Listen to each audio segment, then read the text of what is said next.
मैं बात करना चाहूँगी, हाल ही में आपका एक सॉन्ग आया है, ये पॉलिटिकल सॉन्ग है जिसमें बहुत सारे लोगों ने किरदार किया है, उसमें आपका किरदार था। अभी जो मैं बैठी हूँ वो किरदार आपका था, इसलिए मैंने जिक्र किया। बहुत ही अच्छा लगा, मतलब वो कैसे किया आपने वो किरदार इतना अच्छे से? मैं इतना न्यूज़ चैनल देखती हूँ ना। अच्छा।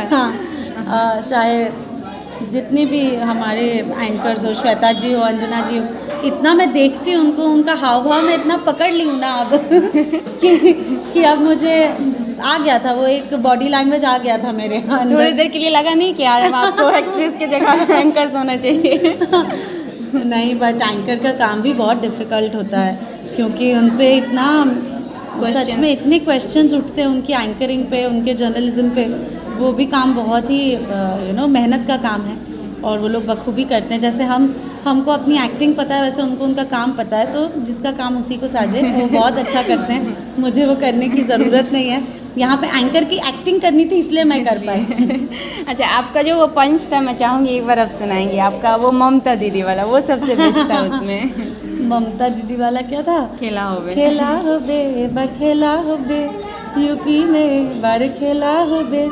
तो तब तक मैं एक लड़का आता है, चिल्लाता है जय श्री राम। तो दीदी बोलती हैं, हम तुम लोगों का जय श्री राम से डरता नहीं है।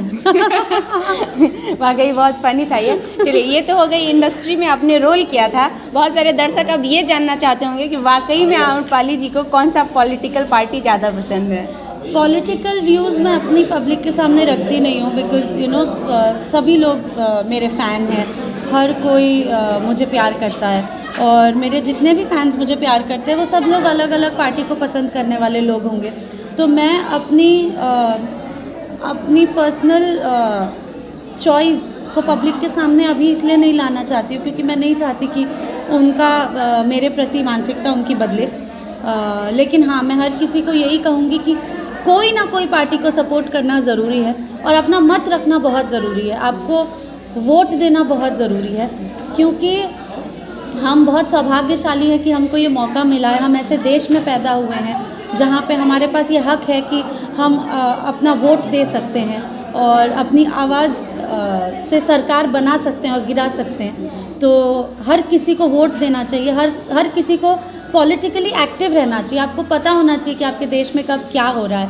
ये चीज़ हर एक सिटीज़न के लिए बहुत ज़रूरी है, क्योंकि आप जितने जागरूक रहेंगे उतना अपने देश के भविष्य को बनाने या बिगाड़ने में आपका हाथ होगा।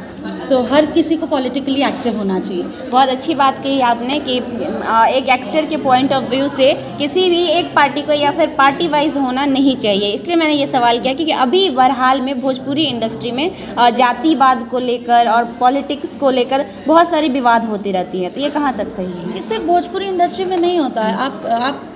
आप कहीं पे भी देख लीजिए, उत्तर प्रदेश, बिहार, आप कहीं पे भी देख लीजिए, आज भी लोग जाति के हिसाब से ही चलते हैं। इसीलिए तो मैंने तो कहा। ये सिर्फ इंडस्ट्री में नहीं होता है, ये एक ऐसा प्रॉब्लम है जो रूट से इरेडिकेट करना पड़ेगा। ये लोगों के मानसिकता में, लोगों के संस्कार में बहुत ही पुराने टाइम से अंदर धसी हुई आदत है एक जातिवाद, जो निकलने में अभी मेरे हिसाब से मुझे लगता है कि अभी कम से कम 30 साल लगेंगे और उत्तर प्रदेश और बिहार से ये निकलने के लिए।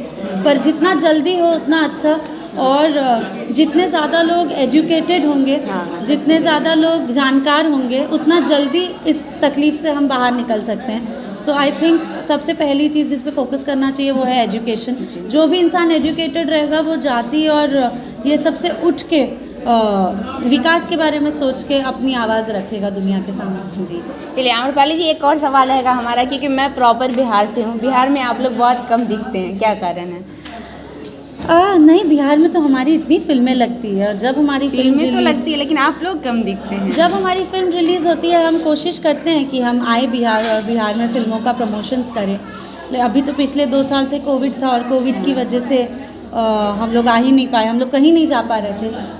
तो लेकिन अब सब चीज़ें ठीक हुई है, फिर आएंगे, जल्दी आएंगे। अच्छा, कहीं ना कहीं देखा जाए तो इसके पीछे भोजपुरी इंडस्ट्री हर जगह अभी अच्छी कर रही है, बहुत सारी चीज़ें अब अच्छी भी आ रही हैं, लेकिन दूसरी ओर देखा जाए तो बिहार में अभी भी फिल्म सिटी नहीं है या फिर सब्सिडी नहीं मिलता है, सबसे बड़ा बात। तो इन सब चीज़ों को लेकर आप ये सरकार से क्या कहना चाहेंगे?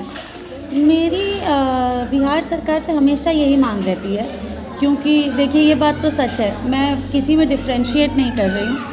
सब राज्य के लोग हमें बहुत प्यार करते हैं, पर जितना प्यार जितना स्नेह हमें बिहार से मिलता है उतना हमें कहीं और से नहीं मिलता। बिहार हमको जितना प्यार, हम लोग आज जो भी हैं उसका 80% श्रेय बिहार को जाता है। और हमारा भी बहुत मन करता है कि हम आएँ बिहार में शूटिंग करें। मेरी खुद की एक स्क्रिप्ट है जो मैं चाहती हूँ कि सीतामढ़ी में शूटिंग करूँ, जानकी माता के मंदिर के यहाँ पे। वो मेरी कहानी ही उस मंदिर के इर्द गिर्द है। पर जब अगर हमको गवर्नमेंट सपोर्ट नहीं कर रही है, चाहे वो सब्सिडी हो, चाहे वो सिक्योरिटी हो, चाहे आर्टिस्ट की सिक्योरिटी हो, चाहे कोई फिल्म अगर किसी राज्य में जाके बना रहा है तो उसकी फ़िल्म को सपोर्ट करना हो, तो हम लोग जा ही नहीं पाते। हम मतलब हमको भी तो एक ड्राइविंग फोर्स चाहिए जिस वजह से हम बिहार जाके शूटिंग करें। तो वो मेरी सच में यही दरख्वास्त है कि प्लीज़ आपके स्टेट से हमको सबसे ज़्यादा प्यार मिलता है, हमारे बिहार से हमको सबसे ज़्यादा प्यार मिलता है। तो हम चाहते हैं कि बिहार में अभी ऐसी योजनाएं आए और ऐसी हेल्प आए फिल्म फ्रेटर्निटी के लिए, कि जैसे उत्तर प्रदेश में फिल्म सिटी बन रहा है और फिल्म बंधु एक संस्था है जो बहुत बढ़ावा दे रही है फिल्म मेकिंग को, जिसकी वजह से टूरिज़्म भी बढ़ता है। वैसा मैं चाहती हूँ कि बिहार में, मैं चाहती हूँ कि मैं जाके राजगीर के पहाड़ों में शूटिंग करूँ। इतने सुंदर सुंदर लोकेशंस मैं चाहती हूँ कि दुनिया देखे। तो उसके लिए ऑब्वियसली गवर्नमेंट को सब्सिडीज़ चालू करनी पड़ेगी और फिल्म इंडस्ट्री को बढ़ावा देने के लिए जो जो चीज़ें ज़रूरी है वो सारे कदम उठाने पड़ेंगे। वैसे देखा जाए तो आपस में बहुत सारे कलाकार हैं बिहार के, मैं नाम तो नहीं लेना चाहूँगी किसी का पर्टिकुलरली, लेकिन बहुत सारी चीज़ों के लिए आपस में लड़ाई झगड़े, आजकल तो कुछ ज़्यादा ही विवादों से भर गया है भोजपुरी इंडस्ट्री। वो सब छोड़ के अगर एक बार पहल करे इन सब चीज़ों को तो शायद सरकार भी सुनना चाहेंगी। नहीं, हर किसी ने अपने स्तर पे बहुत बार कोशिश की है, हर किसी ने अपनी आवाज़ सरकार तक रखने की कोशिश की है। यहाँ तक कि मतलब बिहार में फिल्म सिटी बनाने की बातें तो इतने समय से चल रही है, बहुत लोग कोशिश कर रहे हैं। वो उसका इनिशिएटिव सरकार को लेना पड़ेगा। सिर्फ आर्टिस्ट लोग क्या कर सकते हैं? आर्टिस्ट लोग अपनी तरफ से बोल सकते हैं, मतलब जितने लोग हैं हमारी इंडस्ट्री में उसमें आधा से ज़्यादा लोग बिहार से हैं जी। बहुत कम लोग हैं जो उत्तर प्रदेश से आते हैं, आधे से ज़्यादा लोग बिहार से हैं। तो ये तो बिहार को सोचना चाहिए, बिहार की गवर्नमेंट को सोचना चाहिए कि उनको फिल्म के लिए कुछ करने की ज़रूरत है। और जहाँ तक रही विवाद की बात, तो मैं उन स्टूपिड बातों पे ध्यान नहीं देती। बिल्कुल वही तो मैंने कहा कि मैं बिल्कुल भी ध्यान नहीं देती हूँ। मेरा काम है एज एन एक्टर कि मैं फ़िल्में करूँ और मैं अच्छी फ़िल्में करने की ही कोशिश करती हूँ और उसी के ऊपर मैं उसी राह पे अग्रसर हूँ कि मुझे अच्छी फ़िल्में करनी है। मैं सारे एक्टर्स के साथ अच्छे से काम करती हूँ, अच्छी स्क्रिप्ट को प्रायोरिटाइज़ करती हूँ और अच्छा काम करती हूँ। एंड आई जस्ट होप कि सब लोग ऐसे ही बिहेव करें, अपने पर्सनल लाइफ के इश्यूज अपने पर्सनल लाइफ में रखें, बाहर ना लेके आए। जी, आपका नेटिव लैंड कहाँ पे है? गोरखपुर। गोरखपुर। अच्छा, यहाँ पे भी उतनी ही भोजपुरी चलती है जितना बिहार में चलती है, या फिर भोजपुरी बोलना कितना टिपिकल रहा आपके लिए? बिल्कुल डिफ़िकल्ट नहीं रहा। मेरे घर में हर कोई, जब मैं छोटी थी तब से सब कोई भोजपुरी में ही बात करता था। मैं नहीं करती थी, मैं हिंदी में बात करती थी, लेकिन मेरे सारे चाचा लोग, मेरी दादी माँ, सब लोग भोजपुरी में बात करते थे। तो मेरे लिए भोजपुरी बोलना कभी डिफ़िकल्ट नहीं रहा। बस मुझे एक दिक्कत होती थी, मैंने घर में हमेशा गोरखपुर वाली भोजपुरी सुनी है, खाती आटी जाती आटी, यही हमने सुना था। और जब फिल्मों में आए तो हमको रउआ वाली भोजपुरी बोलनी पड़ी जी, रउआ आएम रउआ खाएम, वो वाले। तो मैं उधर कंफ्यूज हो जाती थी थोड़ा, लेकिन कभी बहुत ज़्यादा डिफ़िकल्ट नहीं था मेरे। अच्छा, एक फिल्म थी इसमें जिसमें आपने शायद गंगूबाई करके कोई रोल किया था, जब आपने हरियाणवी या बाहर का लैंग्वेज नहीं, गंगूबाई नहीं, चंपा। हाँ, चंपा का रोल किया था मैंने। मराठी बोली थी उसमें जी। तो फिर मराठी कैसे? वो स्क्रिप्ट तो बहुत डिफिकल्ट रहा होगा। नहीं, मेरी स्कूलिंग महाराष्ट्र से ही हुई है। अच्छा। मेरी पढ़ाई महाराष्ट्र से हुई है। बहुत प्रॉपर वे में आपने उस चीज़ को मतलब क्योंकि मराठी मेरा सब्जेक्ट था। हाँ। तो मैंने मराठी पढ़ी हुई है बचपन से। अच्छा। इसलिए मैं मराठी आसानी से बोल पा रही थी। और सेट पे मंजुल ठाकुर जी उस फिल्म के डायरेक्टर थे, निरहुआ हिंदुस्तानी 3 के। उन्होंने स्पेशली मेरे लिए एक असिस्टेंट डायरेक्टर महाराष्ट्रन रखे थे सेट पे, और वो मुझे हर डायलॉग बताते थे। और उनकी मराठी मुझे नहीं समझ में आती तो मम्मी को फ़ोन करती थी। मेरी मम्मी का पूरा एजुकेशन ही मराठी मीडियम से हुआ है, तो मैं उनको फ़ोन करती थी, मम्मी ये डायलॉग कैसे बोलूँ, तो वो बताती थी। उसके बाद अच्छा, वो उसमें बहुत सारे डायलॉग्स थे, कोई भी अगर आपको याद हो कोई लाइन तो बोल के बताएंगे, बहुत प्यारा लगेगा सुनने। देखो साहेब, मैं ऐसे कोई भी काम नहीं करेगी, मेरे को जो भी करने का ना पहले अपने नौरा को पूछेगी फिर आगे बात करेगी। नौरा बोले तो पति। नौरा मतलब पति। अच्छा, नहीं वो एक्ट आपका वाकई बहुत अच्छा रहा और मुझे बहुत अच्छा लगा था, इसलिए मैंने thank you so much, thank you. चलिए आम्रपाली जी, ये सब तो हो गई। और फिल्म इंडस्ट्री में और कोई ऐसा मोमेंट, जैसे कि अभी तो आप पहले आप सीरियल्स करती थी, सीरियल्स के बाद आपने बहुत सारी मूवीज़ की, कोई ऐसा सीन, कोई ऐसा सिचुएशन जहाँ पे आपको बहुत मज़ा आया हो, कोई जो यादगार बन गया हो, ऐसा कोई मोमेंट? यही फिल्म एक्चुअली निरहुआ हिंदुस्तानी 3 जो फिल्म थी, उसमें मेरा जो कैरेक्टर था, मैं महाराष्ट्रियन बनी थी, लेकिन मुझे एक तकलीफ़ होती है। मैं जब भी पवन सिंह का गाना सुनती हूँ, अगर मैं कहीं खड़ी हूँ और वहाँ पवन सिंह का गाना बज गया तो मैं नाचना चालू कर देती हूँ। और ये सच भी है, पवन जी की आवाज़ इतनी अच्छी है कि कहीं भी अगर पवन जी का गाना बजेगा तो कोई भी नाचना चालू कर देगा। लेकिन उस फिल्म में मेरा किरदार ही ऐसा बनाया था कि जहाँ पवन जी की आवाज़ बजती है मैं डांस करना चालू कर देती हूँ।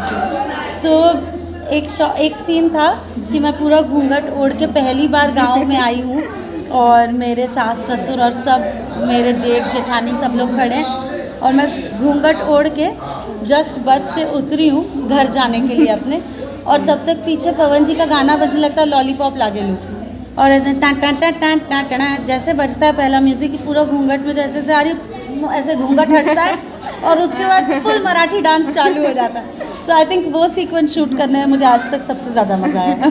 चलिए, ये तो हो गई फिल्म इंडस्ट्री की बात। बहुत सारे दर्शक ये जानना चाह रहे होंगे कि आम्रपाली जी शादी कब करेंगी, बहुत सारे लोगों का सवाल है। कोई नहीं जानना चाहता ये, नहीं मैं बेट करती हूँ, कोई नहीं चाहता कि मैं शादी कर लूँ। कोई चाहता है? कोई चाहता है? नहीं ना, देखिए ना बोल रहे हैं सब, कोई नहीं चाहता कि मैं शादी करूँ। आप ही पूछ रहे हैं बिना मतलब, किसी को इंटरेस्ट नहीं है मेरी शादी में। सबको यही इंटरेस्ट है कि मैं इतनी सक्सेसफुल लड़की हूँ, मेरा करियर इतना सक्सेसफुल है, मैं और कौन से ऊंचाइयों पे जाऊंगी, ये जानना चाहते हैं सब। किसी को मेरी शादी में इंटरेस्ट नहीं। अच्छा, कैसे लड़के पसंद है आपको, ये बताइए। और अगर शादी में इंटरेस्ट है आप लोगों को तो सलमान खान की शादी की फिक्र करिए। अच्छा, मुझे तो अभी बहुत टाइम है।